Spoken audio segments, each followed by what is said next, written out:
eyeball! Good evening, good morning, good night. My name's Lady Mirabin, aka Miv, and here we are at my humble art table once again. I'm excited about these eyeballs because at the time I had just gotten a wonderful resin silicone mold with several different sizes for making capuchons. I think that's how you pronounce that. And so I've always adored making eyeballs with resin. I prefer it over making clay eyeballs any day of the week. So I was super duper happy to make these. Although I don't have a whole lot of practice with it, so some of my artwork may be wonky for a little while as far as eyeballs go until I get eyeballs figured out. I think I do okay on these. It's like, you know, there's dots. They're in the center. And that's good, right? So I'm making one of my little habitats this time around. This one was my attempt at making something adorable, cute, tiny, and slightly goofy. I tend to when I make cute things, I tend to like to go sort of on the goofy side just because I'm apparently bad at making cute things cute. These are supposed to be pugs, and you know, when I think about pugs, I think about flat faces, smushed faces in particular. Flat, smushed faces, and big eyes.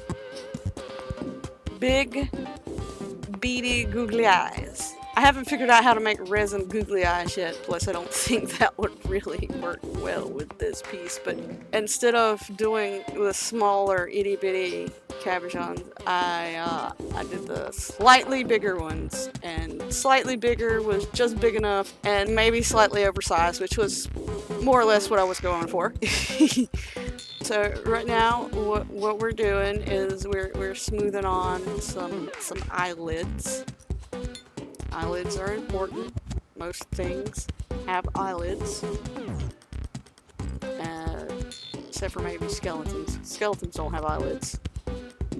Although technically, I guess skeletons do have eyelids if they're, like, on you while you're still alive. I mean, dead people sometimes have eyelids, and unless they don't. That's I guess that's slightly into the morbid territory. Let's not think about that too hard. Anywho, we should be almost done with the lower eyelids. And yes, you have upper and lower eyelids. For those who weren't aware, eyelids, man. Everybody's got them. And everybody's got upper and lower ones. Can you imagine if you had just upper eyelids? That would look so weird, wouldn't it? Just like your eyes just like sort of bulging out of the bottom of your eye sockets. I need to stop talking about things in such a terrible way. I started off with the one thinking that I could do this with half a phone charge, and it turns out that I can't do this with half a phone charge. So it's gonna look weird in a minute, but right now we're doing the little pug nose, which honestly I think is like one of my most favorite parts, because then you finally start to see some sort of weird little goofy face happening there instead of just some eyeballs on a ball, which in itself could be interesting. Maybe I'll do some eyeballs on a ball. Just I don't know what kind of habitat I would make for eyeballs on a ball. If you guys have ideas for like, I don't know, eyeballs on a ball habitat, let me know in the comments. I'm curious. Anywho, I hope I don't say anywho too much. I can't help myself though. I like that word. Anyhoozle. Anyhoozle whatin'. We're just smoothing out the nose here. Making it the nose. Or trying to, anyway. I think if I make these in the future, I might not do the thing with the nose that I did here, just because I'm not sure how I really felt about it. Like looking at, like they're cute and I like them and I like the nose because it I don't know, it's not nosy enough for me, and it's not like the snout part. The snout part is fine. It it's the little bitty gem that I tried to use as like the nose part. The nose part. You know, the nose. I need to stop. It would probably be really rough in real life if we had gems for noses. Can you imagine? Like, every time the weather changes, you have to wipe the condensation off your nose. You're running around with a wet, soggy nose when you get out of the car. Oh my gosh, that would be terrible. Why did I curse the poor Puggles to have soggy weather noses? I suppose they have those anyway because dogs usually have wet noses. Huh. I didn't think of that. Never mind. Anyway, this is my favorite part of my favorite part, which is the tongue. This is actually, I think, the little blep is, I think, the part that made me want to make pugs to begin with, because I saw a picture of a little pug just like blepping his heart out, and it was just the most goofy yet still somehow adorable thing ever, and I had to recreate that in some way. I don't know how well I did, but I really like the blip thing. I want to make more things that blip. You ever wonder why people don't find it acceptably cute whenever, like, people blip? Like, it's only animals. When people blip, you know, they stick their tongue out and they're like, you, stick that thing back in there. But animals are like, aww. So this is the point where my phone runs out of batteries. And because I'm impatient, I've already crafted that pug, and I've gone on to making the other one.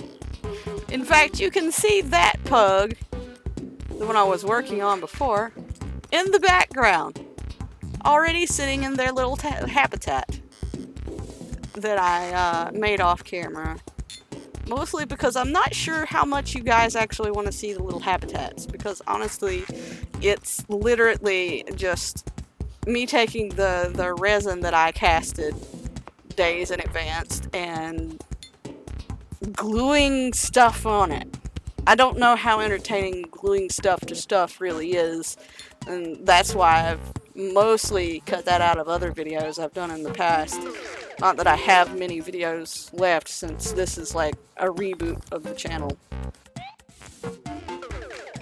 I don't know if I like this one or the other one better, especially with the ears.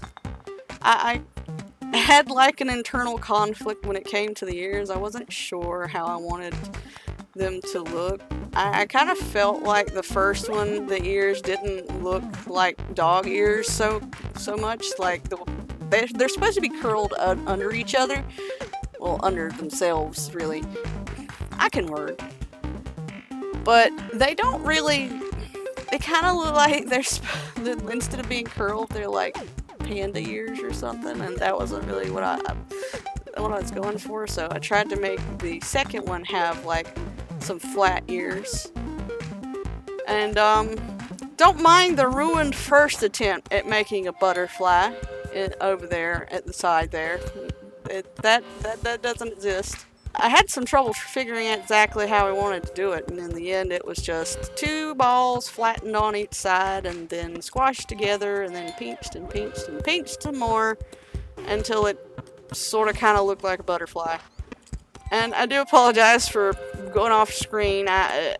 Me and art usually don't involve camera, so I have to get used to not like crafting things right in front of my face and crafting them on the table like a normal human being so that other people can possibly see what I'm doing. It's a work in progress. I feel like I'm slowly getting better. So I'm just pushing both sides on each end so that it looks more like there's a focal point at which the wings actually attach to instead of just being blatantly squashed together. And squishing it on the cute little pug nose. And there you go. There's a puggy. Or Puggle, I suppose, is what I ended up calling them. I then off camera, for some reason, decided to do the dusting for that one as well, where no one could see it. It's basically just me with a brush and mica powder, putting the mica powder everywhere and making a mess. And there you have it. Little Puggles on their little Puggle island and their little Puggle puddle. Aren't they adorable? Here's the alicorn real quick. Or, yeah, Pegasi? Alicorn? Yeah, it's got a horn, so it's an alicorn. Here it is. This big old eyes and his blip face. And then the one that's a unicorn Puggle with his little horn in their little happy fantasy land.